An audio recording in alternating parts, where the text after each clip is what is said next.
Indonesia yang lagi diserang dengan pandemi coronavirus saat ini sedang panik. Bukan hanya kita, bahkan dunia pun panik.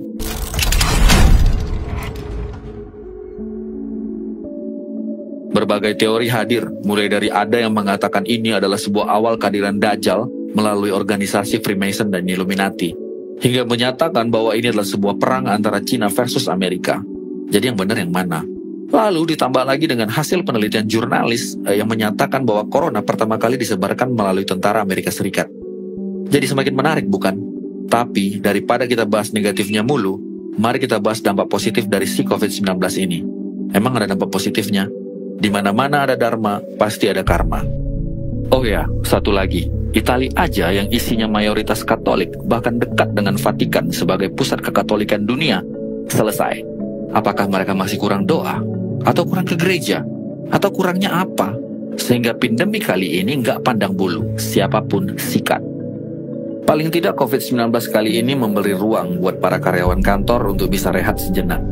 Main sama anak di rumah, dan pasti workload pekerjaan juga nggak terlalu rame, bener kan? Negatifnya, tingkat perceraian meningkat. Dan buat para freelancer atau pemain jasa, semua meeting di hold atau di reschedule. Para penyedia usaha travel, bubar jalan. Usaha makanan terpaksa mengandalkan transportasi online.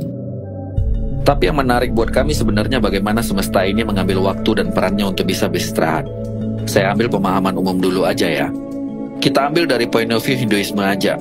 Soalnya kalau saya bahas dari sudut Shiva Budi Tantra, nanti kalian malah pusing. Sederhana aja sih sebenarnya. Sebagai manusia, apa sih yang gak kita hancurkan? Coba jawab. Hutan? Laut? Atau satwa sekalian? Satwa aja yang harusnya bebas di negerinya sendiri, kita kandangin dan kita jadikan tontonan. Masih mending itu, malah ada satwa yang dijadikan tas dan sepatu dari brand terkenal. Jadi yang jahat itu siapa? Lalu kalian akan jawab, halah, itu kan permainan para kapitalis saja. Emang bener, masalahnya yang beli itu elu. Kalau lu nggak beli produk kapitalis, kapitalisnya juga pasti mati. Pandemi coronavirus ini bisa membuat beberapa sungai menjadi bersih lagi. Beberapa hutan menjadi tumbuh lagi. Beberapa awan menjadi biru dan bersinar lagi. Bahkan beberapa binatang menjadi bisa hidup beberapa waktu karena para pemburunya lagi pada libur. Walaupun mereka pemburu, mereka juga takut dengan corona. Jangan menganggap semesta hanya sebuah gunung, pohon, sungai, dan lain-lain ya. Kalian lupa di sana masih banyak partikel kecil yang juga bisa mendominasi. Gimana rasanya ketika hanya sebuah virus yang tidak terlihat mata mendominasi rantai makanan? Kalian semua manusia yang predator murni aja kelar. Kalian menjadi lupa dengan persaingan kadrun dan cebong. Menjadi lupa dengan penyebaran agama masing-masing. Jadi lupa dengan tumpukan harta kalian. Bener kan? Di dalam Hinduisme, Shiva dikenal sebagai dewa pelebur. Bahasa gampangnya, dia bertugas meristak jagat raya ini. Ketika manusia semakin kurang ajar dan tidak bisa diatur, bertindak di luar norma kesemestaan, dia akan turun tangan. Pohon bagi manusia hanya sebuah tumpukan kayu dan daun, bisa diolah paling menjadi furniture. Tetapi ingat, bagi satwa lain, itu adalah rumah.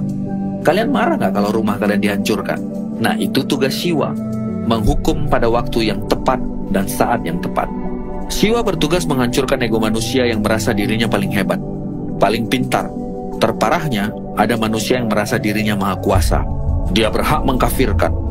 Dia berhak juga menjudge manusia sebagai penghuni surga atau neraka. Manusia zaman sekarang udah merasa pada menjadi Tuhan semuanya. Padahal kayaknya Tuhan gak sepemarah itu. Tapi kok manusia yang sibuk untuk marah-marah dan sibuk-sibuk untuk mewakili sang pencipta.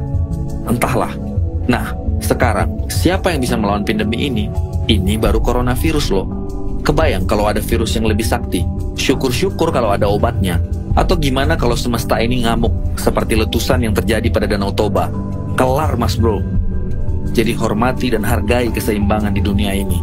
Saling menghargai dan menghormati buat hidup di dunia ini akan menjadi jauh lebih indah. Untuk berbuat baik dan berperi kemanusiaan, itu gak perlu diajari. Karena semua dari kita punya nurani dan logika yang harusnya bisa berjalan dengan selaras. Mari kembalikan kejayaan negeri matahari.